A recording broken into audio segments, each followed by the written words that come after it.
So watch Ben Shapiro debunking this pro-Hamas TikTok video. The application TikTok seems to be awash with pro-Hamas videos, but have a watch to his response and reaction to this clip.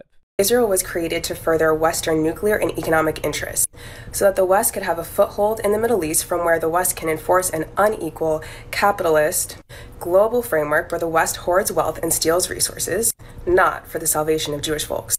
The West quite literally has had existential fear about how it will hoard wealth since colonialism at large came to an end and since the end of chattel slavery. But Israel provides the West with moral cover to perpetuate colonialism, imperialism, and genocide.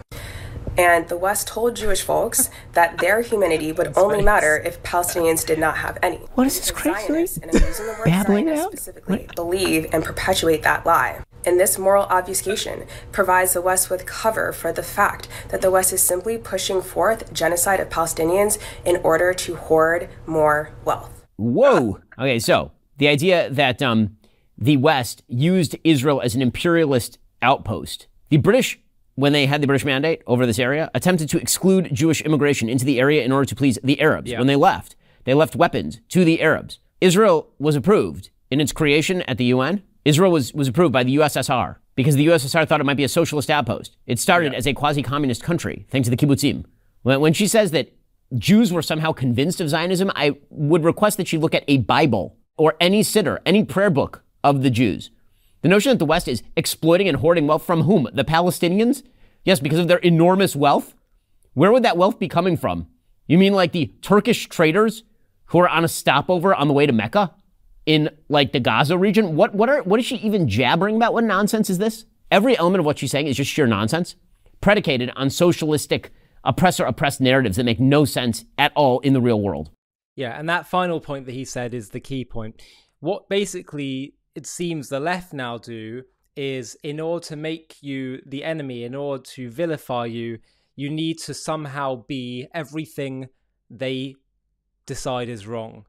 And so because they wish to hate on, anti-Semitism has chosen to have a bit of a home on parts of the left, they've chosen to create the Jewish state and Israel as this Western colonial force that has no place there, has no right to be there. It's capitalist, ultra-capitalist, colonizing, all these things. Of course, as Ben points out, it's complete nonsense. If you actually know the history of Israel and the Zionist cause, that many of the founders were passionate socialists, and they were actually somewhat aligned with Russia at the time of Israel's birth. And of course, things have changed a lot since then, and there's now much more of an alliance with America as Israel has developed, first of all, realized that it certainly didn't have much alliance or shared values with the communist Soviet world, but also because it's changed as a society and the way that it functions economically and politically on all fronts. And there's definitely clearly much more of a values alignment with America.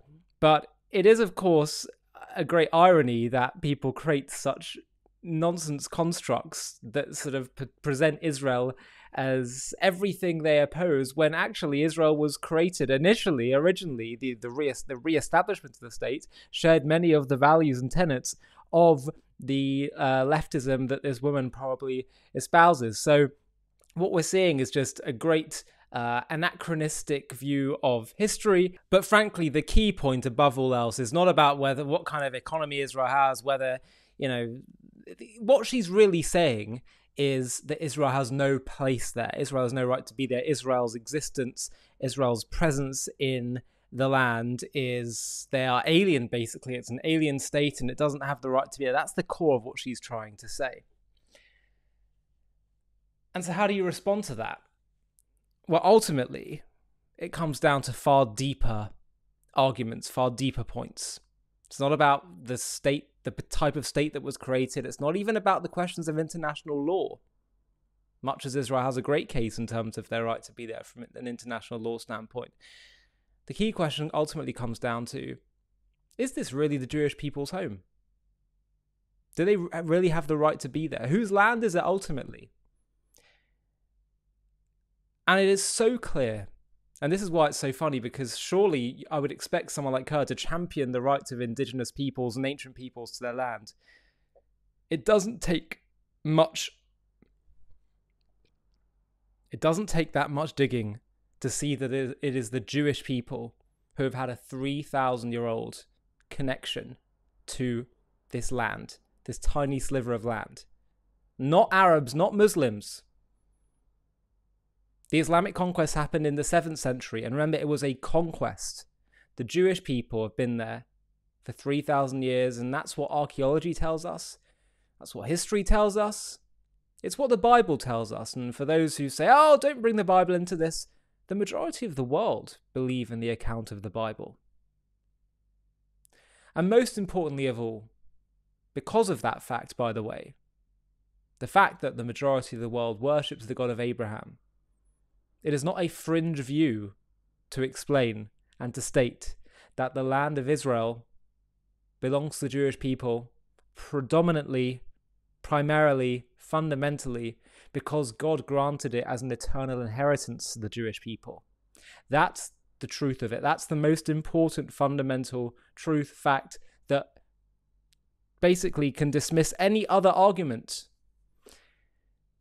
The creator of this universe, the one who made all the land, the one who assigned land to nations, created nations, assigned the land of Israel to the Jewish people.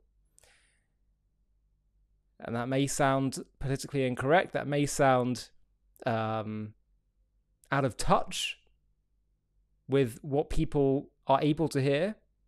But you know what? Sometimes saying the truth in and of itself has power. Truth has power regardless of how it's presented, regardless of whether people want to hear it or not. We cannot lose faith in the truth ultimately. And I, for one, will continue to make this point.